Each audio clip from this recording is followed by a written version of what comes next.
നല്ല നാടൻ മാമ്പഴ പുളിശ്ശേരി വെച്ചാലോ. നല്ല നാട്ടുമാങ്ങ കിട്ടിയിട്ടുണ്ട് കേട്ടോ. അപ്പം നമുക്ക് എങ്ങനെയെന്ന് നോക്കാം. നമുക്കത് നന്നായിട്ടൊന്ന് കഴുകി പല പ്രാവശ്യം ഒന്ന് കഴുകി വൃത്തിയാക്കി എടുക്കുക കേട്ടോ. കഴുകി വൃത്തിയാക്കിയിട്ട് മാങ്ങയുടെ ആ ചൊനയുള്ള ഭാഗം അത് നന്നായിട്ടൊന്ന് ചെത്തിക്കളഞ്ഞതിന് ശേഷം അതുകൊണ്ട് അത് വെള്ളത്തിൽ കഴുകണം. ഭയങ്കര ചൊനയുണ്ട് ഈ നാട്ടുമാങ്ങയ്ക്ക് കേട്ടോ. അത് നന്നായിട്ടൊന്ന് കഴുകിയെടുക്കണം. കഴുകിയെടുത്തതിന് ശേഷം ഇതുപോലെ അതിൻ്റെ തൊണ്ടെല്ലാം കൈകൊണ്ട് തന്നെ കഴുകി ഒരു മൺചട്ടിയിലേക്ക് ഇടുക. മൺചട്ടിയിൽ ആവശ്യമുള്ള ഉപ്പും ഇട്ട് കറിവേപ്പിലയും ഇട്ടതിന് ശേഷം ഒരു വലിയ സവോള കൊത്തി അരിഞ്ഞതും പച്ചമുളകും 3 നല്ല എരിവുള്ള പച്ചമുളക് ഞാൻ ഇട്ടിട്ടുണ്ട് കേട്ടോ. അതിന് ശേഷം പച്ചമുളകും കൂടി ഇട്ട് നന്നായിട്ട് നന്നായിട്ട് മിക്സ് ചെയ്യുക. കൈകൊണ്ട് തന്നെ മിക്സ് ചെയ്താലേ അതിന് ടേസ്റ്റ് കിട്ടുള്ളൂ. കാരണം മാങ്ങയുടെ ജ്യൂസൊക്കെ ഒന്ന് നന്നായിട്ടൊന്ന് കുറച്ചൊക്കെ ഒന്ന് ഇറങ്ങണം, എന്നാൽ മാത്രമേ അതിന് രുചി ഉണ്ടാവുള്ളൂ കേട്ടോ.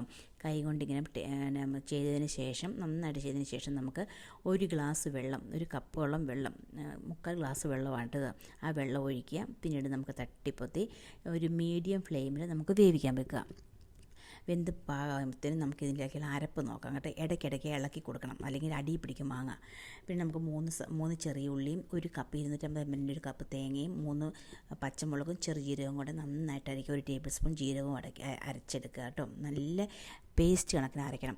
അരച്ചത് മാങ്ങയിലേക്ക് ചേർത്ത് കൊടുക്കുക. ചേർത്ത് കൊടുത്തതിന് ശേഷം ഞാനിതിലേക്ക് 1 ടേബിൾ സ്പൂൺ ശർക്കര പാനി ഒഴിച്ചിട്ടുണ്ട്. അത് കാണിക്കാനുള്ള വിട്ടുപോയി ഇതിൻ്റെ അകത്ത് കേട്ടോ. ശർക്കര പാനിയും കൂടെ ഒഴിച്ച് കുഴച്ച് ചെറുതീയിൽ പിന്നെ നന്നായിട്ട് നമുക്കൊന്ന് വേവിച്ചെടുക്കണം. ആ സമയം അത് വെന്തൊക്കെ വന്നു കഴിഞ്ഞ് പച്ചമണമൊക്കെ തേങ്ങയുടെ മാറിക്കഴിഞ്ഞതിന് ശേഷം നമുക്ക് 2 ടേബിൾ സ്പൂൺ തൈര്, 2 ടേബിൾ സ്പൂൺ തൈര് മതി. പുളിയില്ലാത്ത തൈര് ഉടച്ചൊന്ന് ചേർക്കുക, വെള്ളമില്ലാതെ. അത് തീ ഓഫ് ചെയ്യുക. തൈര് ചേർത്ത് കഴിയുമ്പം പിന്നീട് നമുക്ക് കടുകും തളിച്ച് നമുക്ക് എടുക്കാം. നല്ല ടേസ്റ്റാണ്. ചൂടൻ ചോറിൻ്റെ കൂടെ കഴിക്കാൻ മാമ്പഴ പുളിശ്ശേരി നല്ല ടേസ്റ്റാണ്. അപ്പോൾ എല്ലാവരും മസ്റ്റായിട്ട് ട്രൈ ചെയ്യുക. ഞങ്ങളെ സബ്സ്ക്രൈബ് ചെയ്തിട്ടില്ലാത്തവർ ഞങ്ങളിന്ന് സബ്സ്ക്രൈബ് ചെയ്യുക. Thank you.